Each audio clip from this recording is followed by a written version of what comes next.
among point guards. Second, Chris Paul. Well, if these guys can get to the line, there's not much question what the outcome is going to be. So it sort of prevents the defense from being as aggressive as they'd like to be against them.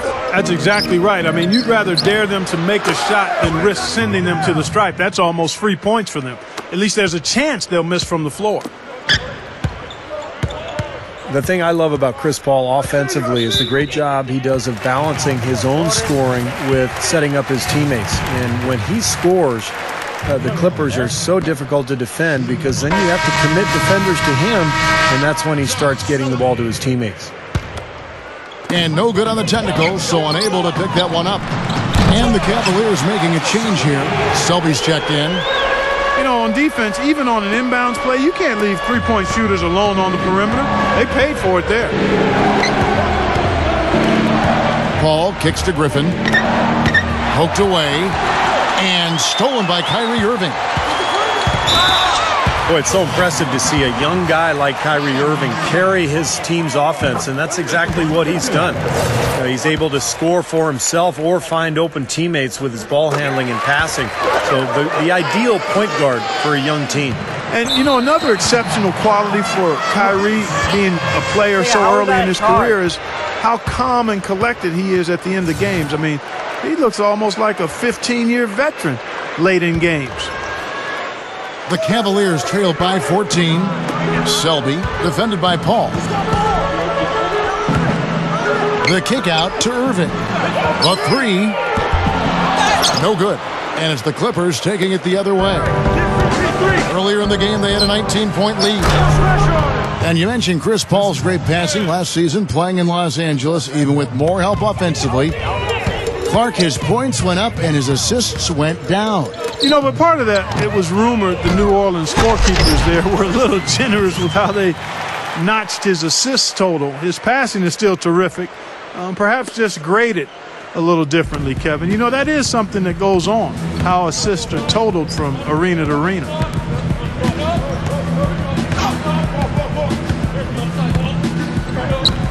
Back to Green. A three ball. Good, and Paul gets the assist. Green's got his second bucket of the night. Here's Irving. And as we end the third quarter, a double-digit deficit will make it tough to come back. The Clippers on top. They lead by 18. It's the end.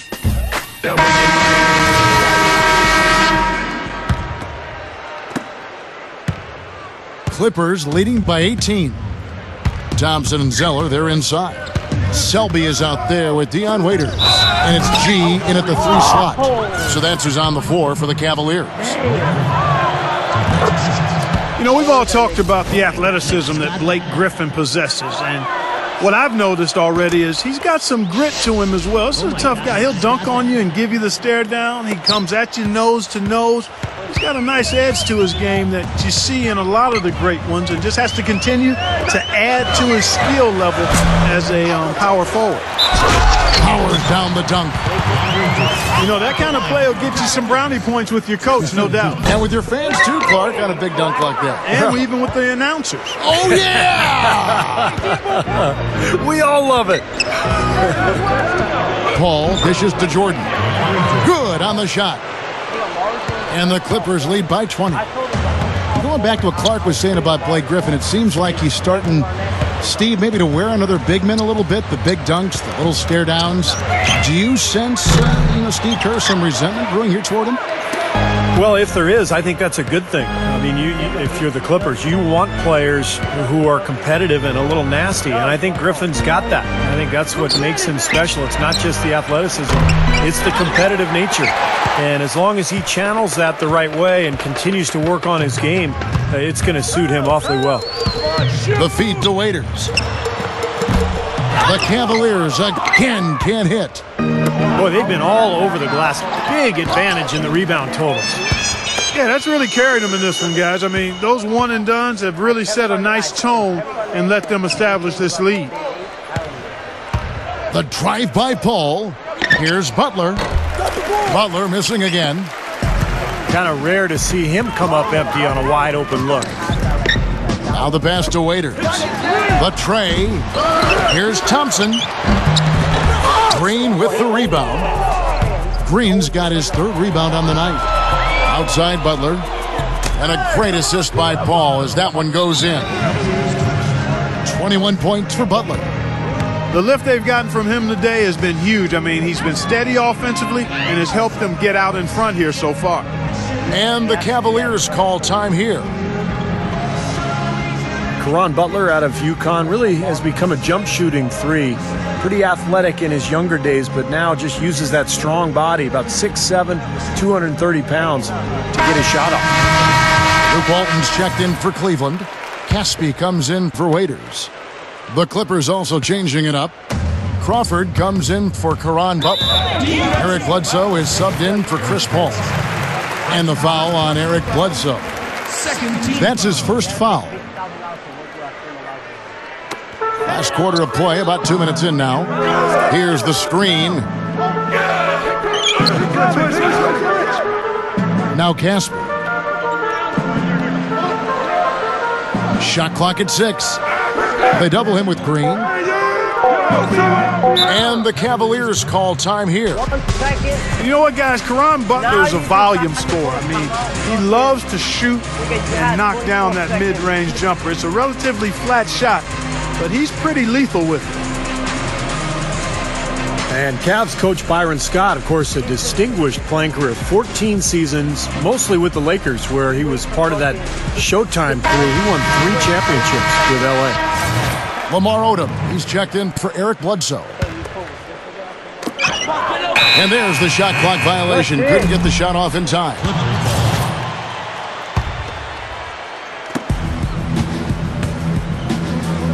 We're in the fourth quarter here, just under 2.5 minutes gone. Here's Odom. The rebound by Walton. And, you know, going back to Byron Scott, actually a contemporary of mine when I was playing in the NBA. He's a good leader and an excellent communicator and motivator. Scott really knows how to hold his players accountable and get them to reach their optimal level. I like the way he does his work. Caspi gets the whistle that time. That's his first foul. There's Crawford with the 3. And a rebound goes to the Cavaliers. Zeller's got 4 rebounds now tonight. And the whistle blows. It's going to be on Luke Walton. That is his first foul of the game. Well, I love it. He gets there first, absorbs the contact. Nice play defensively. No flop there. He took that one right in the chest. And Green gets it to go. And the Clippers lead by 21. It's been the story of the game for him. Fortunately, his teammates have bailed him out. Caspi for 3. Out of bounds, the Clippers take possession. Matt Barnes is checked in for the Clippers. Clippers have gone 3 of 8 here in the fourth quarter. Crawford. And it's off from 3-point range. 1:42 left to play in the final quarter. 3 for Caspi. And another miss by Cleveland. And now running it up the court. Green pushing it all the way. But he recovers it. Jacks up a 3. Barnes. Here's Jordan. Tough possession there. They stayed with it, but they just couldn't make it. They get it again. Griffin. And a foul called on the shot. Got him on the way up that time, so he'll shoot 2 right here. They're really doing a good job working hard to get inside and draw contact, a little more so than they did in the first half. Well, to keep a lead like this, they should continue to attack the paint like they have been. Don't settle for jump shots. Find your way to the free throw line. Caron Butler's checked in for the Clippers. Well, when you think of Blake Griffin, you immediately think of the spectacular dunks, but I'm so impressed with his ability both as a ball handler and a passer. When he attracts those double teams down on the block, he really knows how to find his teammates. And Barnes comes to help. Timeout called the Cavaliers. They're trailing by 22. There's 49 seconds left in the fourth. And Steve, you mentioned Blake Griffin's impressive ball skills, whether handling or passing the ball. I mean, the shooting touch remains that missing ingredient, that part of his game he has to continue to improve on, whether it's the mid-range shot or the free throw. I mean, once he gets that narrowed down and locked in, I mean, the rest of the league is in major trouble. And the Cavaliers with some changes. Sean Livingston, he's checked in for Walton. And Kyrie Irving subbed in for Casper. And a switch here also for the Clippers. Paul's checked in. A second chance effort. Thompson. And it's blocked by Jordan. Well, the outcome is not in question now. They've got it all wrapped up. Agreed. I mean, they're just looking to simply run the clock out now. Lets it go from 14. Again, Irving missing. The Clippers shooting at 50% in a decent groove.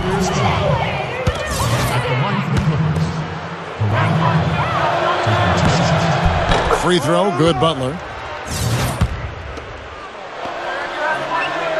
And so Butler nails both of them. Oh my God, I just got that. We've got 22 seconds left in the fourth quarter. And out of bounds as the Clippers gain possession.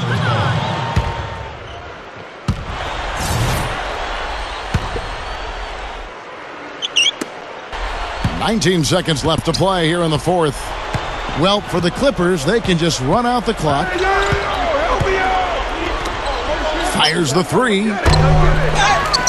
Griffin kicks to Butler. Kicks it out to Paul. From deep three-point range, the long-distance three is buried. Looks like this one's over. They really played well today. Yeah, I agree with you. I mean, we can take it out of the oven. This game is cooked. So the Clippers winning this one easily. Sundays for 42. The Clippers, 71. Playing that top team is good. Oh.